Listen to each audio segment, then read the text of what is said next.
안녕하세요. 밤라디오 민준에 오신 것을 환영합니다. 저는 38살 여자입니다. 저의 가장 친한 친구가 아직 결혼을 하지 않고 혼자 살고 있는데 얼마 전에 청첩장을 돌렸어요. 어려서부터 절대 결혼하지 않을 거라고 했던지라 한평생 혼자 살 줄 알았던 친구의 결혼 소식을 들으니 마음이 참 미묘해지더라고요. 너무나도 친하기도 하고 대학원까지 졸업해서 대기업에 다니는 잘나가는 친구였거든요. 그 학벌의 그 능력이라면 저는 절대 결혼하지 않을 텐데 싶었어요. 처음엔 결혼하지 말라고 장난식으로 말해줬지만 사실 저는 진심이었답니다. 그렇지만 친구의 예비 신랑을 향한 진심 어린 눈빛을 보니 지금 정말 사랑에 빠졌구나 하는 게 느껴지더라고요. 한편으로는 그 친구의 눈빛에서 10년 전 제 모습을 보게 되었어요. 그래서 더 이상 말릴 수 없었고 그저 친구의 앞날을 축복해 주기로 마음먹었답니다. 집에 돌아와서 모두가 잠든 새벽에 청첩장을 슬쩍 들여다보는데 제가 결혼하던 때가 생각이 나서 잠시 추억에 잠기게 되더군요. 그 당시엔 28이라는 나이가 너무 많게 느껴지기도 했고 지금 이 남자를 놓치면 제 인생에서 다시 남자를 만나지 못할 것 같은 두려움에 사로잡혀 있었거든요. 저희 연애 일대기를 살짝 말씀드리자면 인생의 첫 연애를 21살에 처음 해봤어요. 그런데 그때 너무 이상한 남자를 만나서 한 3년을 고생했거든요. 그 사람은 게임 중독에 술을 너무 좋아하는 남자였어요. 또 잘해줘도 고마운 줄을 절대 모르는 이기적인 사람이었죠. 제가 헤어지자고 하면 울며 불며 매달리고 그 이후 한 달 정도는 또 잘해주는 시기였다니까요. 저도 너무 어리고 뭘 모르고 있던 터라 그렇게 하는 연애가 맞는 줄만 알았어요. 하지만 나중에야 그건 옳은 방식의 연애가 아니라는 것을 알게 되었고 정말 힘들게 이별을 할 수 있었답니다. 제가 그 인간이랑 헤어질 수 있었던 건 지금의 남편 덕분이었어요. 남편과 저는 같은 학교의 과 선후배 사이였어요. 저보다 3살이 많아서 저한테는 너무 어려운 선배였는데 그런 그가 저를 구해준 구세주였죠. 나도 너랑 동갑인 동생이 있어. 너 그 녀석이랑 왜 헤어지지 못하는 거야? 내가 좀 도와줄게 라고 말했어요. 내 동생이었으면 그놈을 당장 반쯤 죽여놨을 텐데 싶어. 남편은 학교 다닐 때도 평소에 말수도 적고 굉장히 무뚝뚝한 사람이었거든요. 그런 선배가 저에게 도와주겠다면서 말을 걸어온 건 큰 충격이었답니다. 선배의 도움으로 당장에 단호한 이별 통보를 하고 그 이후 연락이 오면 선배가 대신해서 큰 소리를 쳐주는 덕에 그 미친 인간으로부터 벗어날 수 있었어요. 그 이후 선배와 저는 같은 수업을 들으면서 급격하게 친해지게 되었고 과묵한 줄만 알았던 그의 다른 모습을 보게 되면서 점점 서로에게 빠져들게 되었답니다. 졸업을 한 학기 앞두고 저희는 커플이 된 것이죠. 사실 복학하고 나서부터 너한테 좀 관심이 있었거든. 그러다 내가 남자친구가 있다는 걸 알게 되고 포기했는데 고맙게도 그놈이 너무 개차반이더라. 그래서 내가 널 잡은 거지. 정말 오빠가 나한테 관심이 있을 거라고는 전혀 생각 못했는데 한 1년 만나고 있는데 이런 충격 고백을 해오더라고요.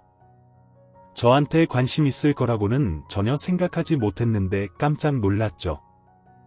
그렇게 졸업 이후 남자친구는 저희 취업 준비도 도와주고 제가 금전적으로 힘든 시간에도 많은 도움을 줬어요.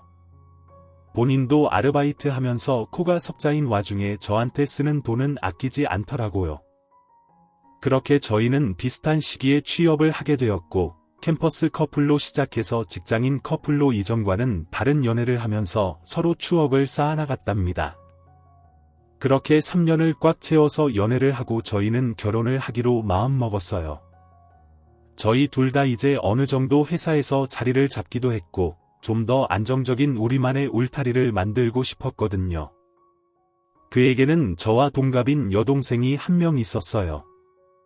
항상 동생이 너무 철이 없어서 걱정이라고 했었죠. 자기처럼 앞가림도 잘하고 좀 똑부러진 구석이 있어야 하는데 애가 귀하게 태어났거든. 부모님이 너무 오냐오냐 키워서 아직 철딱서니도 없고 부족한 게 많아 앞으로 어떻게 살려고 그러는지 걱정이야. 걱정 자기 밥만 따라가도 아무 걱정 없을 것 같은데 말이야. A 동생도 앞으로 알아서 잘하시겠지. 자기는 지금 졸업하고 회사 다니고 하는 동안 아직도 학생이야.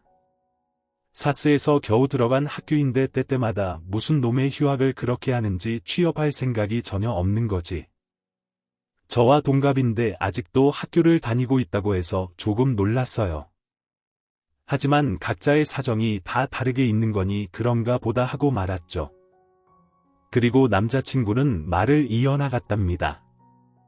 다음 주에 우리 집에 인사드리러 갔을 때 내 동생이 너무 속없는 소리 한다고 해도 그냥 마음 쓰지 마. 원래 그런 애니까 내가 별소리를 다 한다. 걱정하지 마. 오빠 그런 걸로 마음에 담아주는 성격 아닌 거 오빠도 잘 알잖아. 저희는 다음 주에 결혼 허락을 받으러 남자친구 집에 가기로 했거든요. 처음 정식으로 인사를 드리러 가는 거라 긴장을 정말 많이 하고 갔어요. 하지만 우려했던 것보다 다들 저에게 친절하게 대해주셨고 그 자리에서 결혼 허락을 받을 수 있었답니다. 저희 집에서는 오히려 저보다 부모님께서 남자친구와의 결혼을 더 부추기셨고 쇳불도 당김에 빼라고 속전속결로 결혼까지 진행이 되었어요. 그리고 결혼과 동시에 저희 부부에게 축복이 찾아왔답니다. 제게 허니문 베이비가 생긴 거예요. 결혼하면 아이 먼저 갖자고 했었는데 저희 부부의 바람이 이루어졌던 것이었죠. 그리고 저는 임신 소식을 시댁에 전하게 되었어요. 어머님 저 임신이에요. 뭐? 임신? 아이고, 그래 축하한다. 너 애 낳을 때까지 우리 아들이 고생이 많겠네. 엄마, 내가 고생할 게 뭐가 있겠어? 10달 동안 애기 품고 있을 이 사람이 고생이지. 아, 제가 저렇게 속이 깊고 진국이라니까. 아, 그래. 아가, 이번 주에 할머니 제사인 거 알고 있지? 늦지 않게 와야 한다. 네, 어머님, 절대 잊지 않고 있었어요. 그날 뵐게요. 축하한다고 하시긴 했지만 어딘지 미적지근한 반응이더라고요. 조금 찝찝한 마음이었지만 워낙 감정 표현을 잘 하시지 않는 분이라 그런가 보다 하고 넘어갔어요. 저는 임신을 하자마자 다니던 일을 그만두게 되었어요. 일적인 부분을 생각하면 절대 그만두고 싶지 않았지만 제가 그렇게 건강 체질이 아니었던지라 일을 하다가 아이가 잘못되기라도 하면 너무 속이 상할 것 같아서 남편과 상의를 한 끝에 내린 결정이었어요. 그리고 제삿날이 되었고 시간적으로 여유가 있게 된 저는 조금 일찍 시댁에 가서 음식 준비를 시작했어요. 저 또한 음식에는 소질이 없고 부족한 면이 많은데 옆에서 보고 배우겠다는 생각이었죠. 어머님은 저에게 이렇게 저렇게 하라고 알려주시더니 이날 갑자기 나갈 채비를 하시는 겁니다. 어머님 어디 나가시려나 봐요. 내가 약속이 있어서.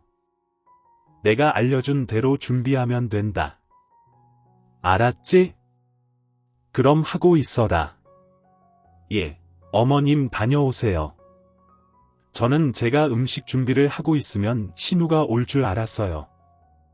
그래도 제 사이인데 저 혼자 음식 준비를 다 하진 않을 거라고 생각했죠. 근데 한두 시간이 지나도 신우는 올 생각이 없는 겁니다. 아직 임신 초기라 무리하면 안 된다고 했는데 혼자서 그 많은 음식을 준비하려고 하니 정신이 하나도 없는 거예요. 식은땀도 나고 입더드로 속도 너무 울렁거리고 죽겠는 겁니다. 그래도 처음 맞이하는 제사인데 안 할 수 없는 노릇이라 이를 꽉 깨물고 준비했어요. 그리고 저녁 시간이 다 되어서야 어머님과 신우가 집에 온 거예요. 그리고 신우는 한마디 하더라고요. 아, 집에 기름 냄새가 왜 이렇게 나? 새 언니, 환기 좀 시켜가면서 했어야죠. 생각이 있는 거야 없는 거야? 아이고, 지금 열면 되지. 날도 추운데. 예, 아가, 준비는 다 됐니? 저는 정말 제가 잘못 들은 줄 알았어요. 제사 지내기 전에 들어와서는 음식 준비가 다 됐는지 물어보고 또 환기를 안 시켰다고 궁시렁거리는데 어떻게 이럴 수가 있나 싶었어요. 그런데 알고 보니 두 사람은 어디 마사지샵에서 이용권이 당첨이 되어서 둘이서 거기를 다녀왔다는 겁니다. 주방에서 둘이서 히히덕거리면서 말하는 걸 듣고는 알게 되었어요. 엄마, 그래도 집에 호구 하나 들어와서 앞으로 엄마 고생 안 해도 돼서 너무 좋다. 그렇지. 나 이번 기회에 그 마사지샵 해온 거 끊을까봐 좋은 데라 그런지 확실히 다르다. 엄마도 너무 좋지? 그걸 말이라고. 아, 내가 그동안 제사 준비 새가 빠지게 했던 거 생각하면 울분이 나와서 아유, 앞으로 나도 고생 끝이네. 저한테 모조리 떠넘겨놓고 임신한 며느리를 두고는 둘이서 호화스럽게 마사지를 받고 왔다는 사실에 기가 막히고 코가 막혔답니다. 어머님과 신우가 그런 생각을 가지고 있는 사람들일 거라고 정말 예상하지 못했어요. 그냥 저를 호구 잡았다고 좋아하는데 그 말에 얼마나 상처를 받고 또 충격을 받았는지 모른답니다. 그날 제사를 잘 지내고 남편과 함께 집으로 돌아오는 길에 저는 그만 잠시 정신을 잃게 되었어요. 계속 몸이 좋지 못하더니 결국 사단이 난 거였죠. 황급하게 달려간 응급실에서는 아이에겐 문제가 없지만 오늘 하루 종일 너무 무리를 해서 이렇게 된 것 같다고 하더라고요. 환자분께서 지금 임신 초기이신데 너무 무리를 해서 그런 것 같아요. 오늘 뭐 어디 등산이라도 다녀오셨어요? 아, 오늘 저희 집이 제사라 제사 음식을 준비했는데 그래도 이 정도는 아닐 것 같은데. 저는 서러운 마음에 남편에게 오늘 있던 일들을 사실대로 말했어요. 뭐? 그 많은 걸 당신 혼자 다 했다고?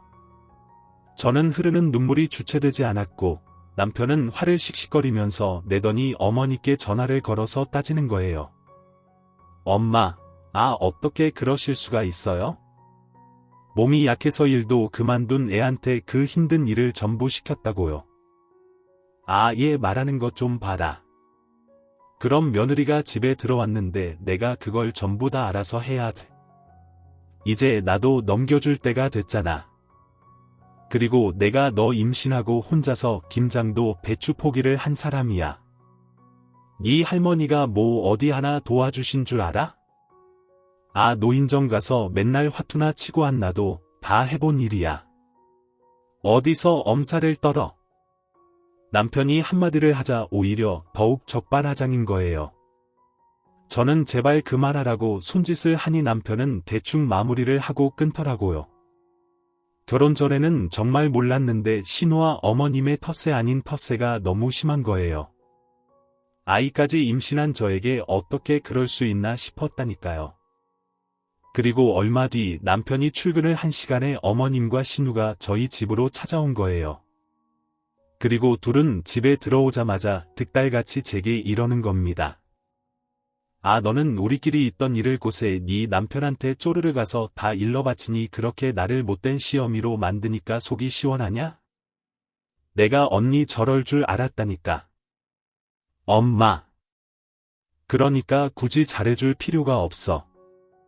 별수 없이 남이라니까 내가 그랬잖아. 어쩜 모녀가 둘이 똑같은지 참 대단하다고 생각했어요. 두 모녀가 저런 발톱을 숨기고 있다는 걸 알고 있었다면 이 결혼 다시 생각해 봤을 거예요. 모르고 있던 제가 멍청했던 거죠. 그 이후 임신 기간 동안 몇 번의 고비가 있었지만 그래도 우리 아이는 무탈하고 사랑스럽게 태어났어요. 남편을 많이 닮은 아들이었답니다. 아이는 제가 낳았지만 어쩜 저럴 수 있나 싶을 만큼 예쁘고 눈에 넣어도 아프지 않을 것 같았죠. 하지만 임신과 육아는 전혀 다른 부분이더라고요. 아이가 커갈수록 더 예쁘긴 했지만 그것과는 별개로 산후우울증 때문에 한참 고생을 했답니다. 말이 통하지 않는 아이와 하루 종일 씨름을 한다는 게 보통의 일이 아니더라고요. 제가 산후우울증 때문에 힘들어한다는 걸 알고 있던 남편은 저에게 한 가지 제안을 하더라고요. 민우는 며칠 엄마한테 맡기고 우리 둘이 여행 좀 다녀오는 거 어때? 여행 너무 좋지. 근데 어머님이 봐주시려고 할지 모르겠네. 걱정하지 마. 우리 사정 말씀드리고 양해 구하면 분명히 엄마도 오케이 해주실 거야. 그리고 집에 은하도 있고 하니까 괜찮을 것 같아. 걔가 철딱서니는 없어도 그래도 고모인데 옆에서 잘 돕겠지. 결혼하자마자 임신하는 바람에 당신 너무 고생만 했잖아. 그래도 남편이 제 마음을 알아줘서 참 고맙더라고요. 그리고 저희는 둘이서 2박 3일의 짧은 여행을 다녀왔어요. 그리고 아이를 데리러 시댁에 선물을 사들고 갔죠. 근데 어머님이 제게 그러시는 겁니다. 아들한테 얘기 들어서 알고 있는데 산후 우울증인가 뭔가 그거라며. 정말이니? 어머님, 그게 제 입으로 말씀드리기는 참 뭐하지만, 예, 맞아요. 요즘 애들은 참 그렇게 약에 빠져서 어디다 쓰는지 모르겠다. 나는 젊어서 해놓고 몸도 안 풀린 상태로 밥 매러 다니고 있는데 말이야.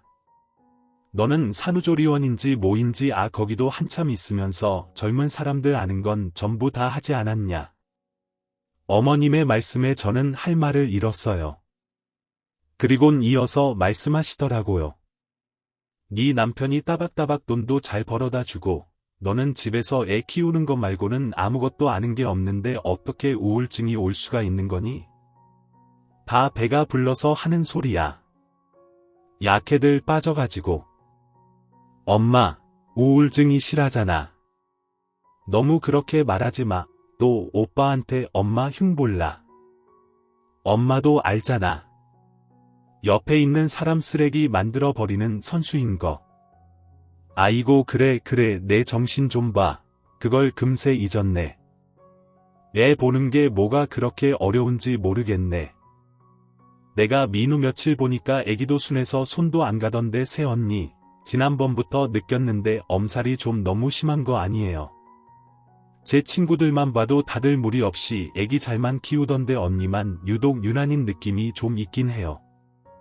두 사람의 말에 저는 어떤 대꾸도 할 수가 없었어요.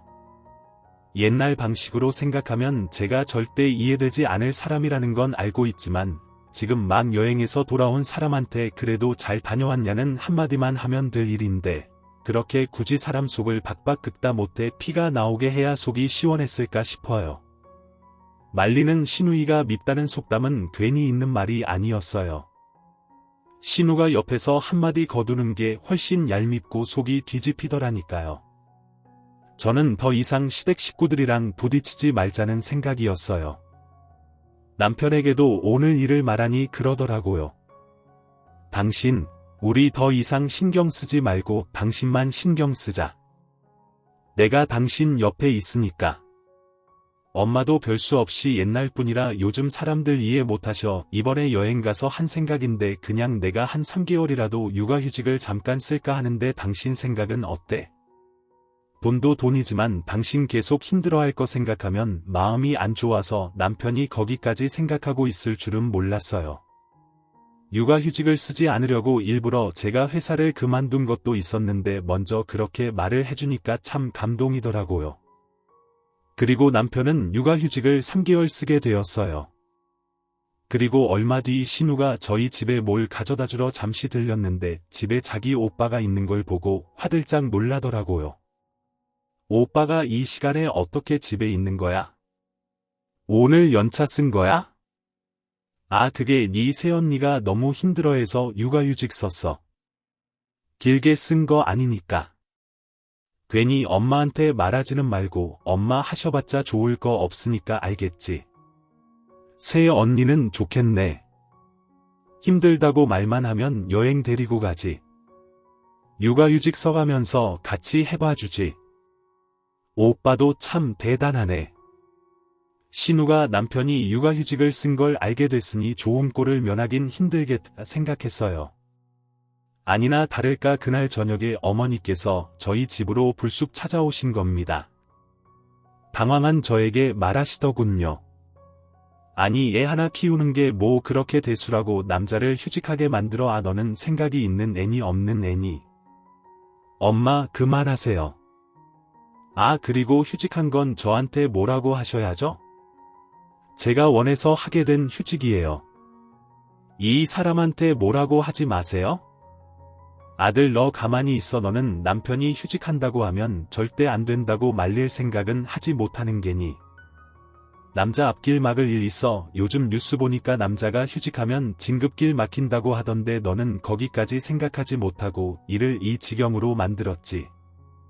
내가 못 살아 너는 당장 휴직 취소하고 회사로 돌아가. 어머님이 집에 오자마자 소리를 치시는 통에 정말 정신이 하나도 없는 겁니다.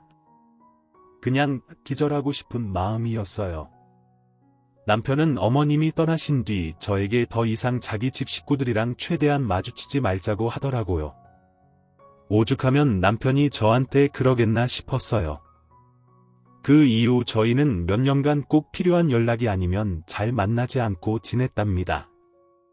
그렇게 5년 정도 흘렀을 거예요. 신우는 그 사이 아직도 직장에서 자리 잡지 못했고 연애는 하는 족족 얼마 가지 못하고 헤어지면서 허송세월을 하면서 보내고 있었어요. 남편은 오빠로서 그런 동생을 걱정하는 눈치였죠. 아가씨도 곧 좋은 사람 만나고 결혼도 잘할 거야. 아, 너무 걱정하지 마. 어려서도 그렇게나 손이 많이 갔는데. 아, 그놈은 나이를 먹어서도 이렇게 걱정만 끼치네. 그리고 얼마 뒤였어요. 신우는 취업을 하고 나서 이번엔 직장을 잘 다니는가 싶었거든요. 근데 한 6개월쯤 지났을까요? 회사 생활이 자기와 맞지 않는다면서 그만두고 갑자기 대학원을 다니겠다는 겁니다. 그 정도 자리를 요즘 구하는 게 쉽지가 않은지라 그만둔다고 하길래 정말 간이 배 밖으로 나왔구나 싶었어요. 그냥 더 이상 관심을 두지 않는 편이 낫겠다 싶어서 그러려니 했어요. 그리고 며칠 있다가 남편이 저에게 그러는 겁니다. 은하 이번에 대학원 간다고 하잖아. 어느 학교로 가나 했더니 아이 우리 동네에 있는 학교더라고. 걔가 차도 없이 통학이 만만치 않아서 학교 졸업할 때까지만 우리 집에서 지내겠다고 하는데 그래도 될까? 그 말을 듣는데 순간 너무 아찔하더라고요. 저한테 무슨 꼴을 보이려고 이 집에 들어온다고 하는 건지 순간 막막한 기분이 들었답니다. 하지만 남편은 또 파리 안으로 굽는다고 신우를 받아주고 싶어 하는 눈치인 거예요. 정말 혹시라도 그 녀석이 당신 못 살게 굴면 내가 나서서 책임지고 못하게끔 하게. 그러니까 당신도 긍정적으로 한번 생각해 줄래? 그래도 애가 우리 민우한테는 잘하잖아. 제가 일부러 거리를 두고 있어서 자주 보는 건 아니었지만 저한테는 못되게 굴어도 그래도 우리 아들한테는 제법 잘해주는 편이었거든요. 길어야 한 학기라고 했으니 저는 결국 못 이기는 척 알겠다고 했답니다. 정말 딱 한 학기까지야. 그 이상은 나도 정말 안 돼. 당연하지. 은하가 지금 대학원 다닌다고 수중에 돈이 넉넉지 못해서 그런 거야. 당신이 이해해줘서 정말 고마워. 내가 그 녀석 아주 함부로 못하게 철저히 교육시킬게. 그렇게 저희는 불편한 동거를 시작하게 되었답니다. 신우는 본인이 먹은 것은 설거지도 잘하는 등 집안일을 꽤나 잘 돕더라고요. 남편이 하도 잔소리를 단단히 했던 터라 그랬을 겁니다.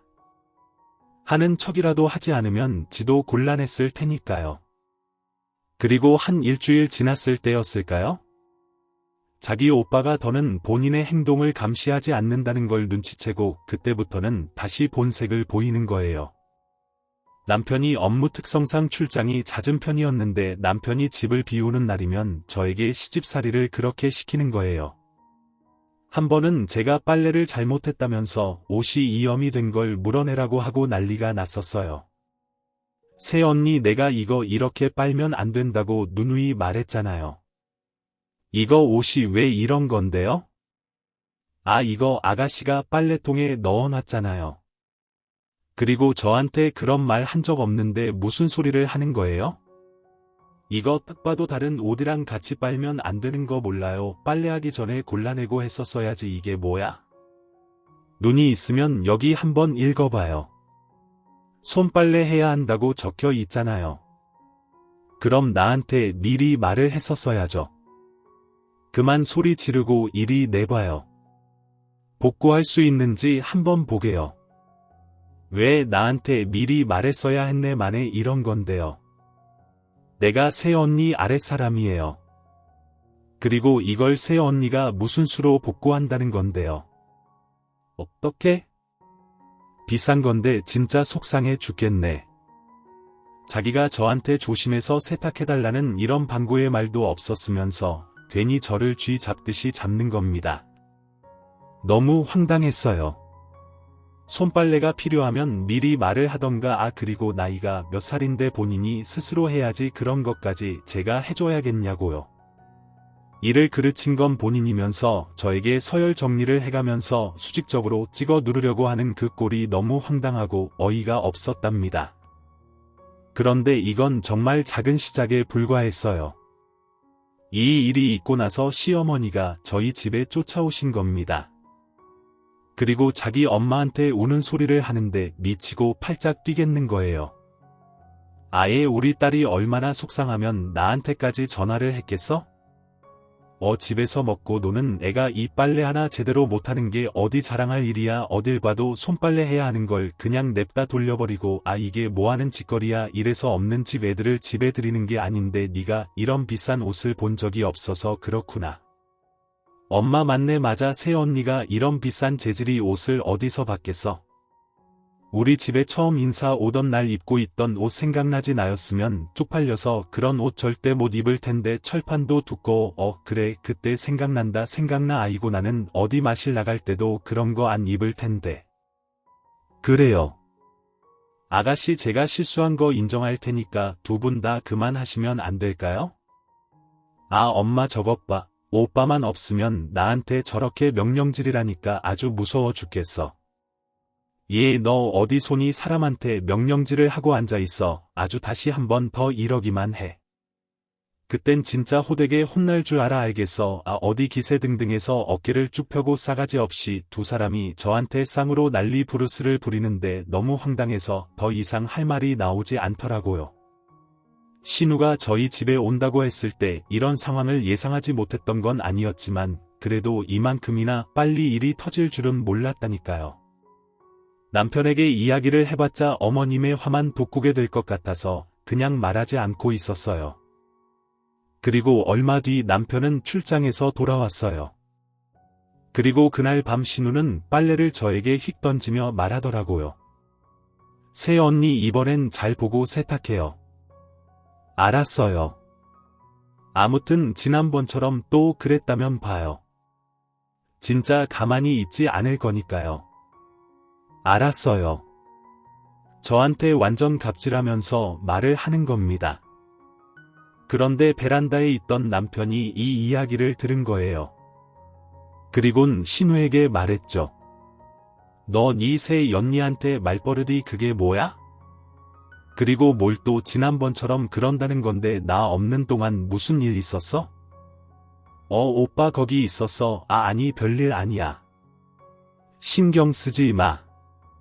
뭔데 신경 쓰지 말라는 거야. 내가 들어보고 판단할게. 어쩐지 네 새언니 표정이 안 좋더라니? 대체 뭔 일이 있었던 거야? 여보 그게 아니라 아가씨가 내놓은 빨래를 손 세탁했어야 했는데 내가 실수로 그냥 세탁기에 모조리 돌려버렸어. 그것뿐이야. 그래 오빠 내가 잘못한 것도 아니고 다 새언니가 실수해서 그런 거야. 왜 나를 그렇게 못 잡아먹어서 안달이야?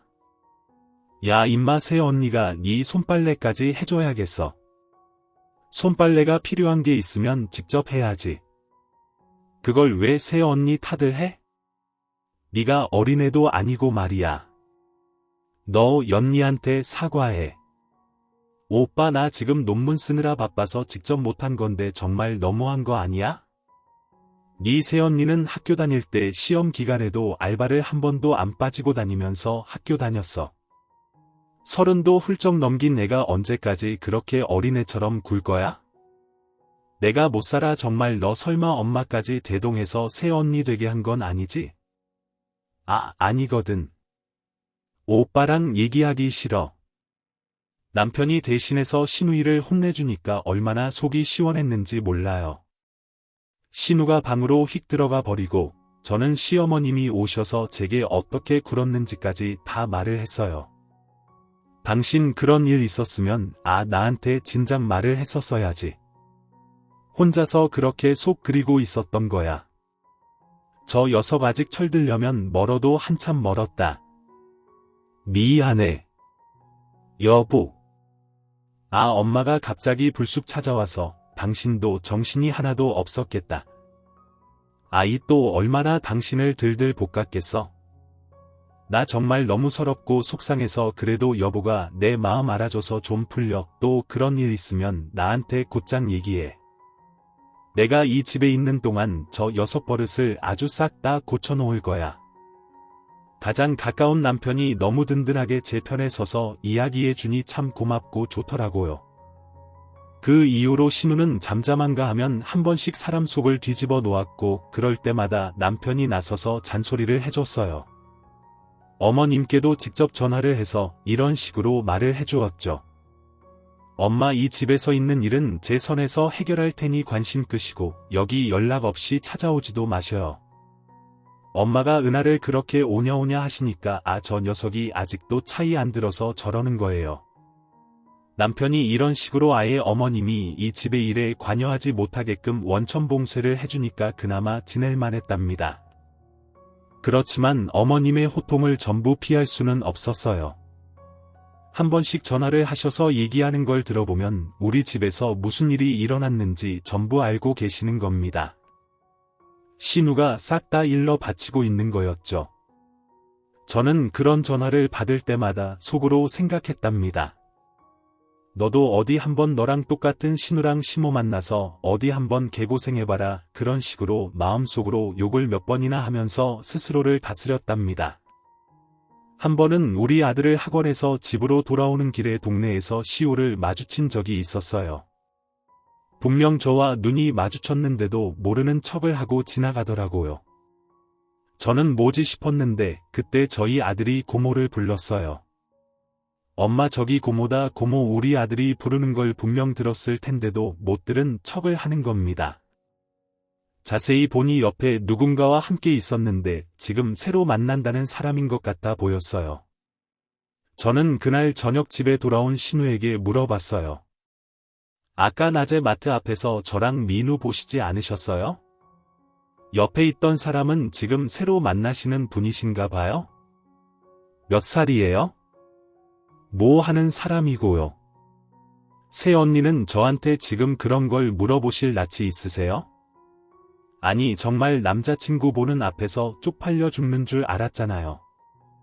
그렇게 구질구질하게 하고 있으면서 저를 부르면 어떡해요? 남자친구가 보기라도 했으면 어쩔 뻔했어요. 아무리 집 앞이라지만 좀 격식을 갖추고 다니면 안 되는 거예요. 그 꼴을 하고 부르고 싶었나 몰라. 참 정말 신우가 하는 말이 너무 가관인 겁니다. 제가 차림이 너무 누추해서 쪽팔려가지고 모른 척을 했다는 거예요. 엄청 대단하게 꾸미고 있는 건 아니었지만 그래도 아이 학원 갈 때는 항상 깔끔한 차림으로 나오는데 그 모습을 보고 쪽팔렸다고 하는 거예요. 저는 너무 황당하고 어이가 없어서 한마디 했어요. 아가씨 제 차림이 뭐가 어떻다고 그런 식으로 말을 하는 거예요. 그리고 오늘 입고 있던 그 옷 아가씨 오빠가 사준 거예요. 민우도 옆에 있었는데 그건 아니죠. 어디서 브랜드도 없는 걸 사줘서 그걸 또 좋다고 입고 다니고 있었어요. 그리고 어디서 눈을 똑바로 뜨고 말대답하고 있어요. 내가 동갑이라고 뭐 친구라도 되는 줄 알아요? 손 아랫 사람이면 아랫 사람답게 꿇어요. 허디 버릇없이 말 대답을 해말 대답을 신우는 항상 그런 식이었어요. 제가 이건 아니라고 이빠른 소리를 하면 늘 손윗사람 타령을 하면서 저한테 말 대답을 하지 말라고 했었죠. 실제로 이 말을 들으면 얼마나 뚜껑이 열리는지 모른다니까요. 싸가지 없는 게 하루 이틀도 아니고 그냥 그러려니 하면서 한숨 한번 크게 쉬고 말았어요. 신우가 또 얼마나 얌체 같은지 제가 또 필요하면 새언니 새언니 하면서 콧소리를 내는데 진짜 이 말을 콱 쥐어받고 싶었다니까요. 그리고 신우는 남성 편력이 있는 스타일이었어요. 누구를 새로 만날 때마다 저한테 일일이 보고하는 게 아니니 어떤 남자를 얼마나 만났는지 알 수 없는 노릇이었지만 거의 한 달에 한 번 꼴로 남자를 갈아치우는 것 같아 보였어요. 그리고 항상 남자를 볼 때 무슨 차를 타고 다니는지, 어떤 동네에 얼마짜리 아파트에 살고 있는지 등등 경제적인 부분을 많이 봤죠. 남자친구랑 사이가 좋을 때면 우리 오빠가 무슨 차로 이번에 바꿨네 어쨌네 하는 이야기를 저한테도 종알거렸으니 말 다 했죠. 뭐 그러던 어느 날 저한테 이러는 겁니다. 새언니, 저도 이제 이 집에서 나가려고요. 저 결혼해요. 어머, 정말요? 지금 만나고 있는 분이랑 결혼까지 하나 보네요. 축하해요. 아가씨, 신우가 결혼을 한다는 거예요. 저는 속으로 어디 결혼 생활이 그렇게 녹록할 줄 아나, 나갈 거면 지금 당장 나가라 하고 생각했죠. 그러더니 신이 나서 남자 자랑질을 해대는 겁니다. 남자친구 집안이 엄청 대단하거든요. 아버님 되실 분이 의류 사업을 하시는데 올해 상장이 됐어요. 저도 이제 사모님 소리 들으면서 산다고요 언니, 속으로 부럽다고 생각하고 있죠. 신우의 말을 들으니 솔직히 조금은 부럽다는 생각이 든 것도 사실이에요. 남자를 그렇게 밥 먹듯 갈아치우더니 결국 부자 남자를 만나서 결혼까지 하는구나 싶었죠. 그러며 부럽네요. 아가씨 정말 잘 됐네요. 남자친구랑 결혼하면 굳이 대학원 마칠 필요도 없을 것 같고 취직은 더 필요 없으니 그냥 결혼해서 편하게 살려고요. 저는 이렇게 돈 많은 남자 만나서 취직도 알아서 잘 가는데 언니는 나랑 동갑인데도 왜 그렇게 힘들게 살아요? 오빠는 언니가 앞가림 잘한다 어쩐다 하는데 실상은 그게 아닌 것 같은데 우리 오빠도 어리숙해서 뭘 몰라도 한참 모른다니까요. 안 그래요? 본인이 좋은 집으로 시집을 가면 가는 거지 왜 그런 식으로 다른 사람한테 상처를 주는 건지 이해할 수 없었어요. 저도 순간 욱하는 마음이 올라와서 한마디 했어요. 아가씨는 참속도 없고 본인 집안 별로라는 소리를 대놓고 하네요. 오빠 욕하는 게 결국 본인 얼굴에 침 뱉는 꼴밖에 안 되는 거란 거 몰라요. 어쩜 그렇게 어려도 한참 어린지 모르겠네요. 남편만 보면 결혼을 잘한 것 같다 싶다가도 아가씨 그런 걸 보면 이 결혼 잘못돼도 한참 잘못됐다 싶어요. 제가 한마디 하니 화르륵거리면서 뭐라고 난리를 부리는데 어차피 이제 시집가면 볼 일도 거의 없고 저도 이판사판이었어요. 지분에 못 이겨서 밖으로 휙 나가버리더라고요. 그리고 얼마 뒤였어요. 남편도 출근하고 아이도 등원시켰겠다. 집안 청소를 하고 있었어요. 그런데 화장실에서 임신 테스트기가 발견된 겁니다. 제가 사용한 게 아니니 당연히 이걸 쓸 사람은 신우밖에 없었죠. 그런데 테스트기를 자세히 보니 선명하게 두 줄이 나와 있는 거예요. 임신이었죠. 그제서야 저는 깨닫게 되었어요. 신우가 임신을 해서 결혼을 서두르는 거구나 싶었어요. 속으로 아주 꼴 좋다고 생각했죠. 왜냐면 평소에 어머님이 말하는 걸 들어보면 아주 가관도 그런 가관이 없었거든요. 요즘 여자들은 정조랑 정절이 없다면서 짧은 치마를 입고 다니는 여자들만 봐도 혀를 차고 욕을 하면서 자기 딸은 요즘 애들이랑 다르다면서 은근 그걸 가지고 자랑식으로 말했는데 속도 위반으로 결혼한다는 걸 알게 되면 뭐라고 생각할까 싶었죠. 그리고 얼마 후 어머님의 생신을 맞이해서 온 가족이 한정식 집에 모여서 식사를 하게 되었어요. 저는 신우의 임신을 폭로해버릴 생각으로 벌써 신이 나 있었답니다. 그리고 아니나 다를까 신우는 그날 가족들이 모두 모여있는 자리에서 결혼 발표를 하더라고요. 엄마, 아빠 그리고 오빠랑 새언니, 저 결혼할 사람 생겼어요.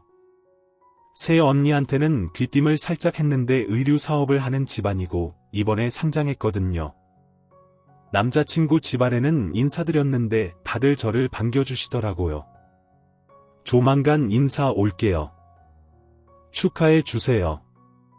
어깨가 귀까지 올라가서는 의기양양하게 말을 하는 겁니다. 부잣집안 남자랑 결혼한다는 소식을 듣고는 어머님도 입이 귀에 걸려서 좋아 죽는 겁니다. 아이고 세상에 네가 결국엔 좋은 집안을 하나 물었구나. 아 역시 내 딸이야 이렇게 똘똘하다니까 네가 또 요즘 애들이랑 다르게 정조가 있잖니 있는 집안이라 그런 걸 분명 알아봤을 게야. 아가씨 다시 한번 축하해요.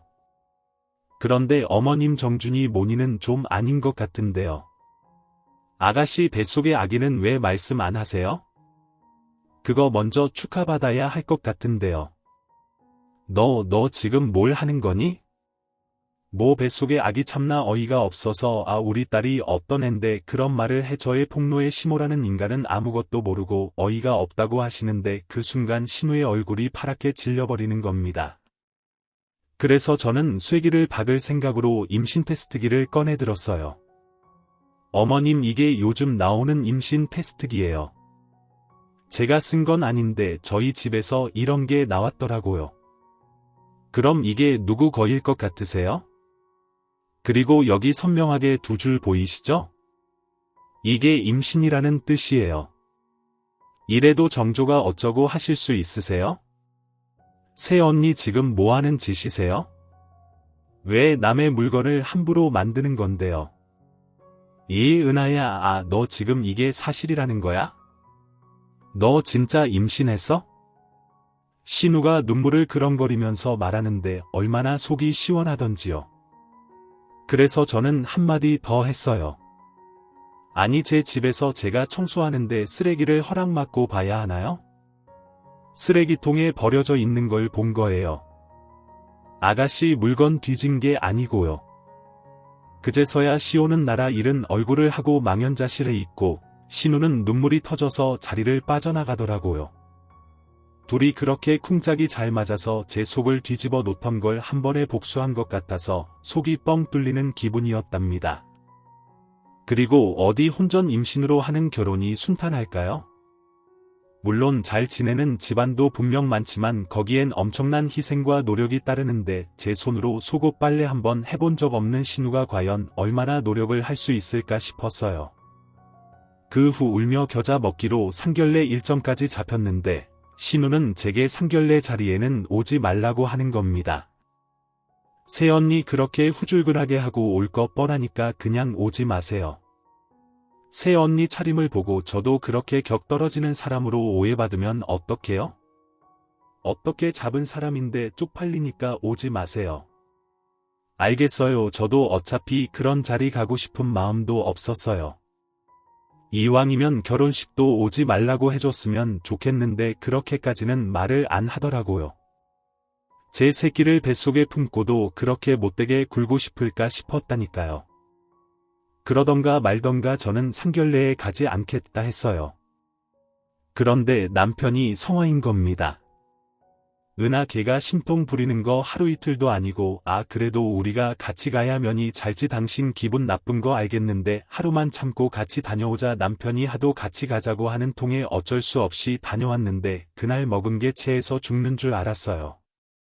신모랑 신우가 가면을 쓰고 콧소리를 내는 걸 듣는데 어찌나 속이 미식거리던지요. 상대방이 있는 집 자식이라고 온갖 교양 있는 척을 다 하는데 그 꼴을 보니 괜히 갔구나 하는 생각밖에 들지 않았어요. 그리고 시간은 흘러서 결혼식 날이 되었답니다. 저는 그날 한복을 입고 갔는데 저에겐 너무나 의미 있고 소중한 옷이었죠. 재작년에 돌아가신 엄마께서 제가 결혼할 때 직접 만들어주신 한복이었어요. 엄마는 갑자기 찾아온 혈액암으로 항암 치료를 하시다가 떠나셨는데 그 한복을 볼 때마다 엄마 생각을 하면서 참 많이 울었거든요. 제 결혼식 때도 그렇고 아이 첫돌 때도 그렇고 큰 행사가 있으면 항상 이 한복을 입었어요. 요즘 나오는 세련된 한복이랑은 다소 거리가 있지만 저한테는 너무 예쁘고 소중한 옷이었으니까요. 그런데 결혼식장에 도착한 저를 신부가 먼저 봤는데 저에게 이러는 겁니다. 너 아내가 신신당부하지 않았어? 그 한복 여기서 다 벗겨버리기 전에 가서 세련된 걸로 입고 와. 여기가 어디라고. 아 그렇게 후줄근한 한복을 입었어. 아 누구 망신 줄 일 있어? 어머님 그만 좀 하세요. 이게 뭐가 어떻다고 그러시는 건데요. 제가 옷도 어머님한테 허락받아가면서 입어야 해요. 제가 가만히 당하고 있을 줄 알았는지 맞받아치니까 당황해 하더라고요. 신모는 분에 못 이겨서 씩씩거리고 있었고, 저는 그래도 여기까지 왔으니 신우한테 얼굴을 비춰야 하는 신부 대기실로 향했어요. 자기 친구들이랑 사진을 찍고 있다가 저를 발견하고는 제 손목을 붙잡고 사람이 없는 메이크업실로 저를 끌고 들어가는 겁니다. 그러더니 제게 이러는 거예요. 지금 나 개쪽 주려고 장난하는 거죠. 여기가 어디라고 있던 쓰레기 같은 한복을 입고 오는 건데 아니 한복 사 입을 돈이 없으면 오늘 같은 날 좋은 데서 빌려올 수도 있는 거잖아요. 진짜 쪽팔려서 못 살아 우리 시댁에서 그 차림새를 보고 뭐라고 생각하겠냐고요. 그리고 가족석에 앉지 말고 저 뒤에 혼자 있어요. 알겠어요? 저는 화가 날 대로 나서 그런 신우에게 기죽지 않고 대꾸해줬어요. 아니 옷이 뭐 그렇게 중요하다고 이러는 건데요. 좋은 날 굳이 이러고 싶으세요? 아가씨 그리고 제 한복이 얼마나 의미 있는 옷인지 모르잖아요. 이거 저희 돌아가신 엄마가 저 결혼 때 입으라고 직접 만들어주신 거라고요. 이미 죽은 사람이 만들어준 거 뭐 그렇게 대단하다고 구질구질한 걸 끌어안고 살아요. 나 같으면 당장에 내다 버려서 쪽팔린 줄 알아요. 제발 저는 너무 황당해서 말을 잇지 못하고 있었어요. 그런데 그때였어요. 저희가 대화를 하고 있던 메이크업실 안쪽에 있는 피팅룸에서 아가씨의 시어머니 되실 분이 나오시는 거였어요. 저희의 모든 대화를 들은 신우의 시어머니는 순간 저를 보면서 눈물이 그렁그렁거리는 겁니다. 그러더니 제 한복을 붙잡고 저를 안쓰럽게 쳐다보시더라고요. 그 이후 신우 시어머니의 모습에 저는 너무 깜짝 놀라버렸답니다. 갑자기 신우의 머리채를 잡고 소리를 지르시기 시작했어요. 너 그런 애였어? 어떻게 새언니 되는 사람한테 말을 그런 식으로 할 수 있니? 네가 그렇게 말을 하고도 사람이야. 참하고 좋은 아이인 줄 알고 결혼 허락했더니 아주 가관이구나. 저는 너무 놀라서 제가 되려 신우 시어머니를 말리게 되었어요. 바깥에 있다가 소란스러워서 들어온 신우도 이 상황을 전부 보게 되었어요. 난리도 그런 난리가 없었답니다. 아침부터 공들여서 세팅한 신우의 신부 머리는 완전히 망가져버렸고 급히 수습을 해서 결혼식은 어찌저찌 잘 넘어가게 되었어요. 결혼식이 끝나고 저는 신우의 시어머님과 잠시 대화할 기회가 있었는데 그때 저한테 그러시는 겁니다. 당신께서도 본인 어머니께서 직접 만들어주신 한복으로 결혼도 하고 돌잔치도 지내고 하면서 큰일이 있을 때마다 그 옷을 입었는데 그 당시 시어머니께서 때때마다 간섭을 하고 그렇게 못살게 굴었다는 거예요. 한마디로 시집살이 한번 호되게 하셨는데 당신의 과거가 생각나서 순간 욱하는 마음에 그랬다는 겁니다. 이미 하객들이 다 온 상태라 어쩔 수 없이 식을 진행하긴 했는데 이것들 돌아오면 혼인 신고하기 전에 이 결혼 모를 거예요. 아니 어쩜 그렇게 감쪽같이 그 추악한 얼굴을 숨기고 결혼까지 하려고 드는 건지. 그 이후 신혼여행에서 돌아온 신혼부부는 신우의 시어머님으로부터 청천벽력 같은 소식을 들었지만 둘은 결코 결혼을 미룰 수가 없었어요. 왜냐면 이미 뱃속에 아이가 자라고 있었고 사실 신우의 시어머니는 이 사실을 모르고 있었거든요. 임신 소식을 숨기고 결혼했던 거랍니다. 결국 울며 겨자 먹기로 신우를 며느리로 받아줄 수밖에 없었고 나중에 우리 시부모가 신우의 시부모한테 가서 고개를 숙여 사과하게 되었어요. 이게 타체가 가정교육을 제대로 못 시켜서 생긴 일입니다. 정말 죄송합니다. 사부인 아니 거기서 자기 새언니를 그렇게 못 잡아먹어서 안달인데 내가 기가 차서 너 그동안 나한테 그런 모습을 어떻게 숨겼니? 그리고 애까지 있으면서 신보를 그렇게 쓰고 싶어. 어머님 정말 죄송합니다.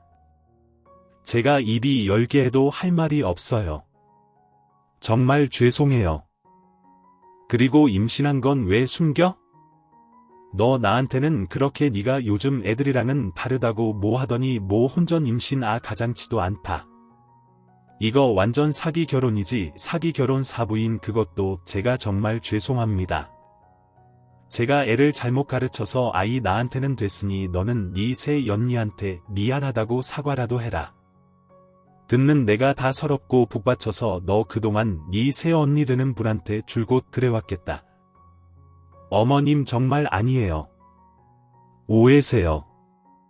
하지만 이미 마음이 돌아설 대로 돌아선 신우의 시어머님은 화가 잔뜩 나서 더 이상 이야기를 들으려 하지 않으셨어요. 그렇게 꼬장꼬장하던 시모도 돈 앞에서 장사 없었죠. 돈 있는 사람 앞에서 결국 머리를 조아리고 죄송하다고 하더라고요. 그 신우는 저에게 와서 처음으로 진심 어린 사과를 했어요. 새언니 그날은 정말 미안했어요. 연니한테 그렇게 의미 있는 옷인 줄도 모르고 제가 너무 어리석었어요. 언니 저 한 번만 용서해 주실 수 있어요? 정말 미안해요. 하지만 저는 그 사과를 받아주지 않았어요.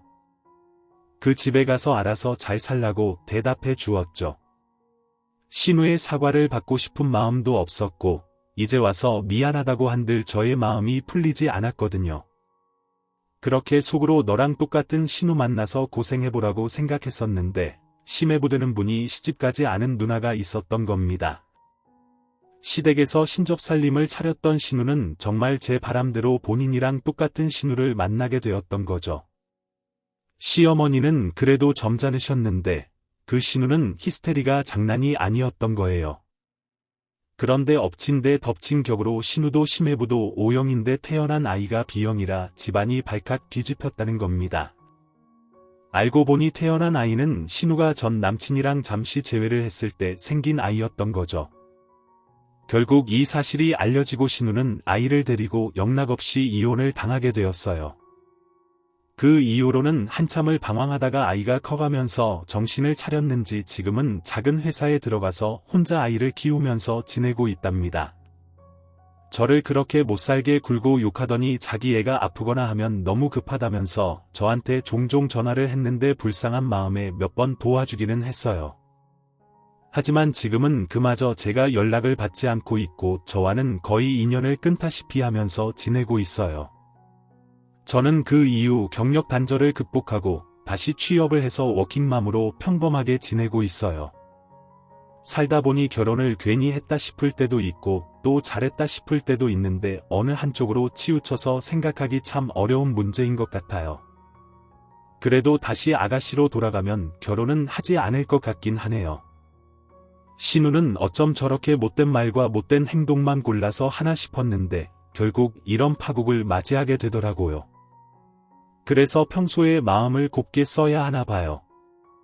제 이야기를 듣고 계신 청취자분들 중에서도 지금 옆에서 괴롭히고 못살게 구는 사람이 있으면 다 적의 업을 쌓는 일이라고 생각하시면 속이 좀 편하실 거예요. 긴 이야기 들어주셔서 감사합니다. 지금까지 커피 앤톡이었습니다. 오늘도 끝까지 함께해 주셔서 감사하고요.